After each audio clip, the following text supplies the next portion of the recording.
Hello everyone, Brad at Vintage Auto Service. Today we're installing a flywheel and clutch on a Volkswagen 1300 air-cooled engine. The flywheel's been installed and torqued to 300 foot-pounds. We're now going to install the clutch disc and the pressure plate.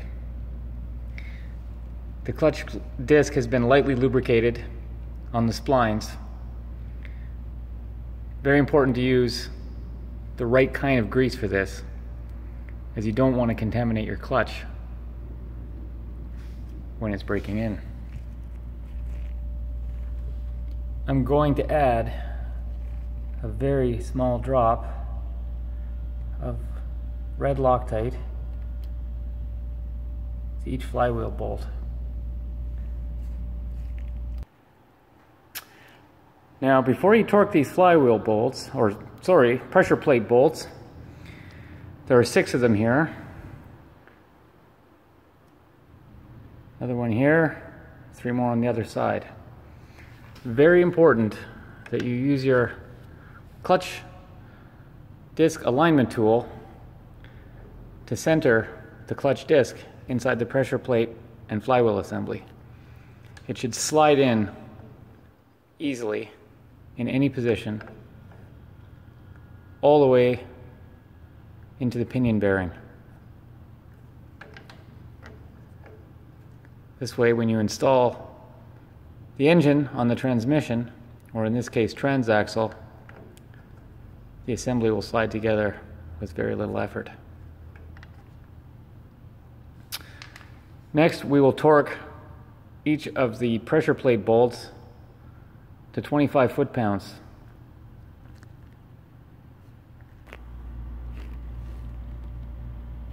Okay, I have torqued the pressure plate bolts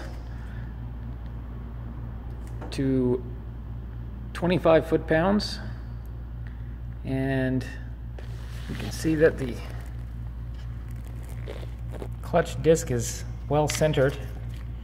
In fact, if you look inside, you should be able to see how nicely centered it is on the pilot bearing.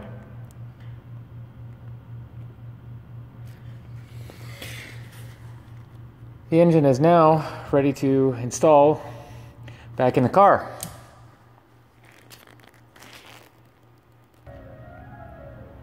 Okay, and before we install the engine, last things, I've installed the dowel pins here and here. On the transaxle side,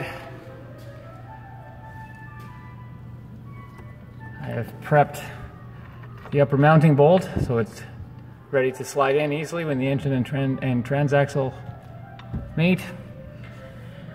I've also very lightly lubricated the input shaft, spline shaft on the transaxle, and we've installed a new throw bearing and made sure that it was functioning properly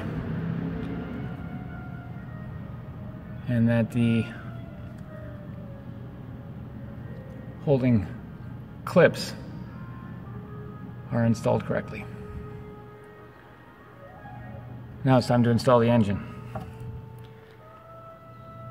Thanks for watching this video. We'll be back soon with